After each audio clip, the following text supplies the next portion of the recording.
बिस्मिल्लाहिर्रहमानिर्रहीम। ज़िक्र की सीरीज़ शुरू की है हमने, तो चलिए शुरू करते हैं। अल्लाह नफ्स के पैटर्न का हालिक है, जानता है कि इसे कैसे ठीक करना है, इसलिए इसने ज़िक्र की फजीलत बख्शी और इसे खुद तक का आने का रास्ता बताया। तकरार जहन की बहुत बड़ी कमज़ोरी है। अल्लाह ने इंसान के इसी कमज़ोरी को ज़िक्र से ताकतवर करने का रास्ता पैदा किया है। बाकी ज़िंदगी की हर किस्म की तकरार, रेपिटेशन अपनी इंतहा पर कमज़ोरी में है। जब सारा दिन ज़ुबान ज़िक्र की आदी हो जाए, फिर तस्बीह पर ज़िक्र करने की अब कोई ज़रूरत बाकी नहीं रहती है। अब इंत गिंत ज़िक्र का वक्त है। अल्लाह बेहिसाब भी अता करता है, तो अब इंसान इस मोहब्बत के जवाब में अपने हालिक को बेहिसाब याद करेगा। ये मुकाम ज़िक्र लिसानी है। जैसे जैसे ज़िक्र की आदत बढ़ती जाती है, ज़ाकिर देखता है कि उससे खुद ब खुद ज़िक्र करने का तरीका और सलीका आता जा रहा है। अब बुलंद आवाज़ सरगोशी में बदल जाती है, फिर सरगोशी भी ख़त्म हो जाती है। अब सिर्फ होंठ हिलते हैं और ज़ुबान हिलती है। इसे कहते हैं ज़िक्र पकाया जा रहा है।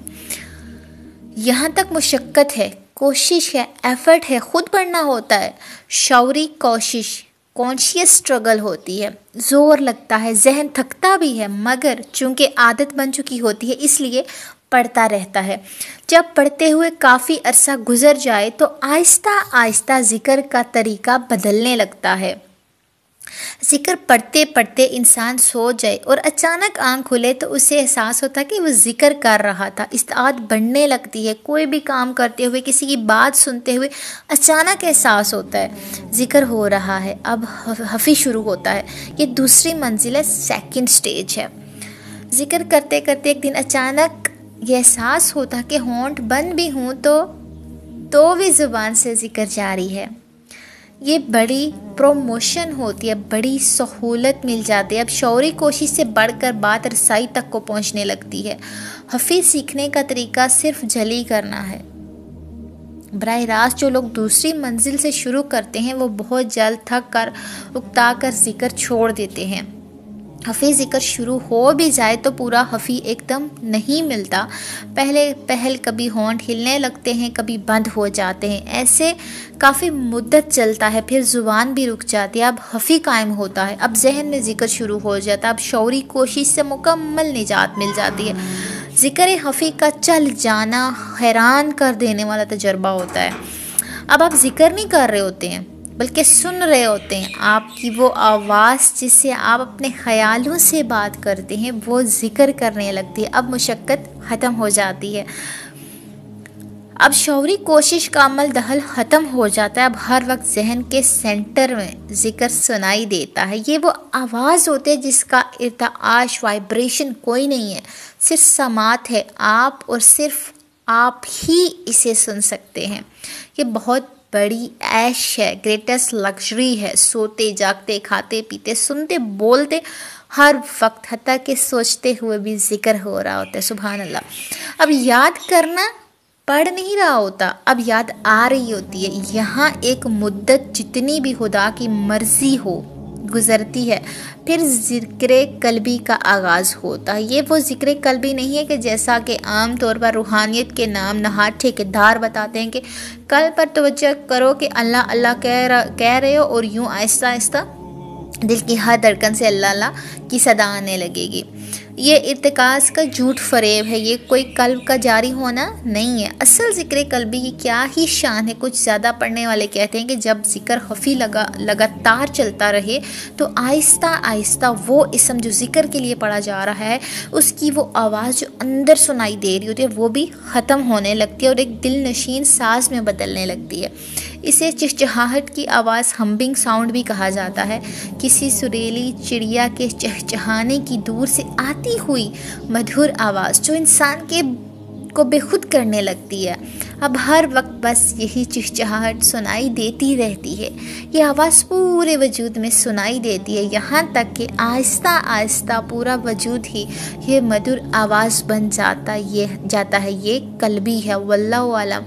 अल्लाह जो चाहे बंदे को अता फरमाए। वो बादशाहों का बादशाह है। इंसान को चाहिए कि इस किस्म के हर लालच से खुद को पाक रखे, अल्लाह को सिर्फ़ और सिर्फ इखलास से याद करता रहे, जलील लिसानी, खफ़ी और कल्बी के चक्रों में हरगिज़ ना पड़े। इनके बारे में यहाँ बयान का मकसद सिर्फ़ और सिर्फ इल्म हासिल करना है।